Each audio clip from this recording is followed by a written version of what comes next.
मी तुम्हाला हे सांगायला जातोय की आता हा आपला संघटनेचा झेंडा आपल्या तरुण मुलांच्या खांद्यावर द्या. देशाच्या स्वातंत्र्याला 75 वर्ष होऊन गेली, आता 80 वर्ष होती. देशाला संविधान मिळालेला 76 वर्ष होऊन गेली. पण ज्या भागामध्ये मी आता गेलो त्यातला बराचसा भाग संघटनेमध्ये नव्याने जुळतोय, जुना आहेच नव्याने जुळतोय. त्या भागात देशाचं नाव माहिती नाही अशा असंख्य यशोदा आहेत. शाळेचं तोंड पाहिलं नाही अशा असंख्य पूनम आहेत की देशाच्या संविधानाने अधिकार दिला. 42-43 वर्षापूर्वी संघटना निर्माण केली ती याचसाठी की त्यावेळेला देशाच्या स्वातंत्र्याला 25 वर्ष उलटून गेली होती. स्वातंत्र्याचा रौप्य महोत्सव होऊन गेला होता. पण स्वातंत्र्याचा रौप्य महोत्सव होऊन गेल्यानंतर सुद्धा कवी मंगेश पडगावकरांना हे लिहावं लागलं होतं. त्यावेळेला 25 वर्ष झाल्यानंतर आज 75 वर्ष झाली. जर मंगेश पाडगावकर असते तर काय लिहिलं असतं याचा विचार करू. त्यांनी लिहिलं होतं खामकर साहेब, जमा खर्च स्वातंत्र्याचा मांडणार केव्हा, जमा खर्च स्वातंत्र्याचा मांडणार केव्हा, जाब उंच प्रासादांचा.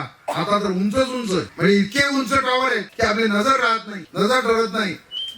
जाब उंच प्रासादांचा मागणार केव्हा. त्याने असं लिहिलं की घाम ओतून जो पिकवी मळे अमृताचे, जो अमृताचे मळे पिकवतो घाम ओतून जो कष्टकरी आहे, दिवा झोपडीतून त्याच्या लागणार केव्हा. त्याच्या झोपडीत कधी दिवा लागेल हा प्रश्न त्यांनी 50 वर्षापूर्वी विचारला होता. तोच प्रश्न आजही विचारावा लागतो की जमा खर्च स्वातंत्र्याचा मांडणार केव्हा. बुलेट ट्रेन आल्या, समृद्धी आली, बडोदा हायवे आले, पण कातकऱ्याचं झोपडं मात्र तसंच राहिलं. त्याच्या मुलांना शिक्षणाशिवाय राहिलं. अनेक कातकरींना अजूनही आधार कार्ड मिळालं नाही, अनेक कातकरींना अजून रेशन कार्ड मिळालं नाही, अनेक कातकऱ्यांची मुलं शाळेशिवाय आहेत. स्वातंत्र्याचा जमा खर्च कधी मागायचा.